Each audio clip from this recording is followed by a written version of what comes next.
Hello everyone. Today I am going to solve the rest of the questions from section A.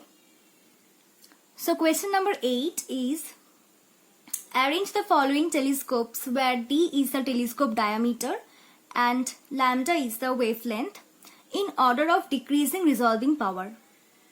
So 4 cases are given and in each case diameter and wavelength are given.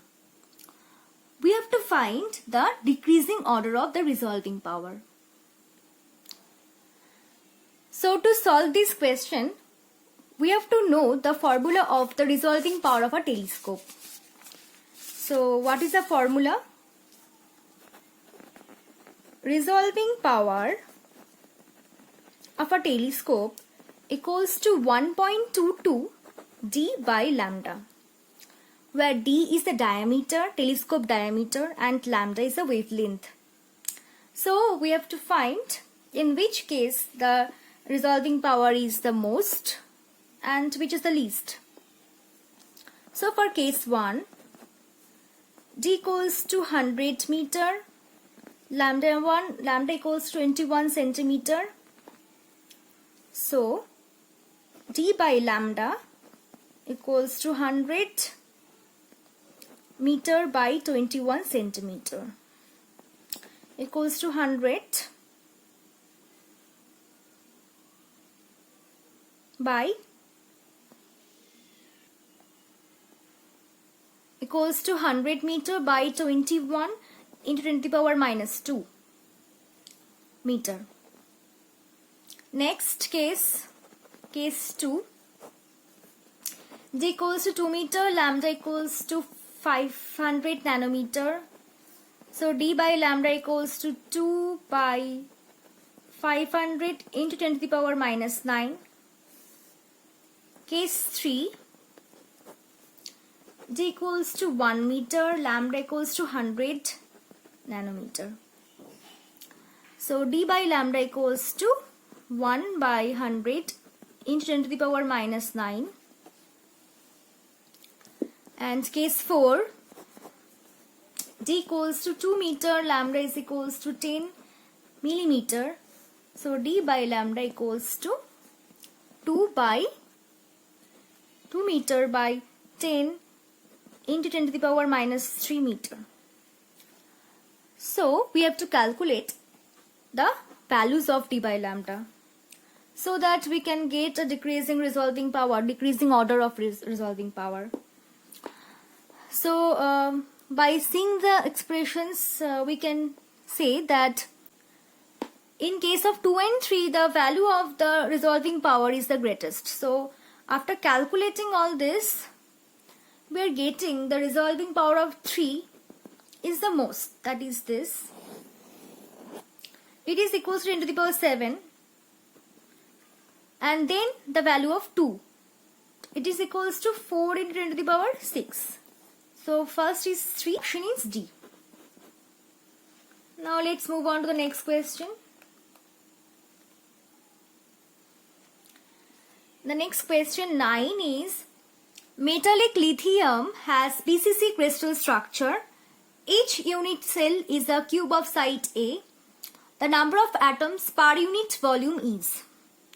So it is a BCC structure. And each unit cell is a cube of site A. So first we have to find the effective number of atoms in each unit cell. So N effective for BCC, we know its value is 2. We know that its value is 2, and N effective per unit volume, that is the number of atoms per unit volume, equals to 2 by the volume of the unit cell. Volume of the unit cell is A cube. So it is very easy question. Option C is correct. Now let's do question number 10.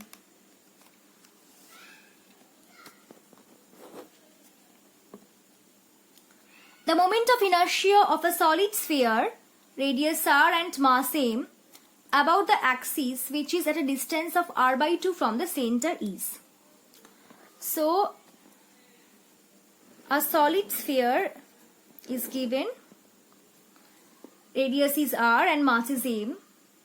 We have to find the moment of inertia about an axis not passing through the center. The axis is passed through a distance of radius r by 2. This is the radius and the axis is passed through a distance of radius r by 2 from the center. So here we have to use parallel axis theorem. So using parallel axis theorem, we know I equals to I0 plus m into a square, where I0 is the moment of inertia when the axis passes through the center of the sphere. It is equals to 2 by 5 mr square plus mass of the sphere into now a is the distance of the center of mass and the axis. So a equals to r by 2. So here I put r by 2 in place of a. So it comes 2 by 5 mr square plus m into r square by 4. So mr square into 2 by 5 plus 1 by 4.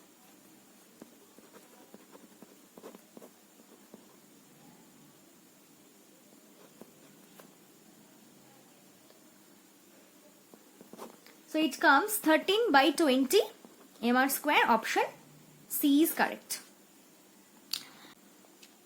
So I have solved all the questions from section A which carry 1 mark. In the next video, I will try to solve the questions from section A which carries 2 marks.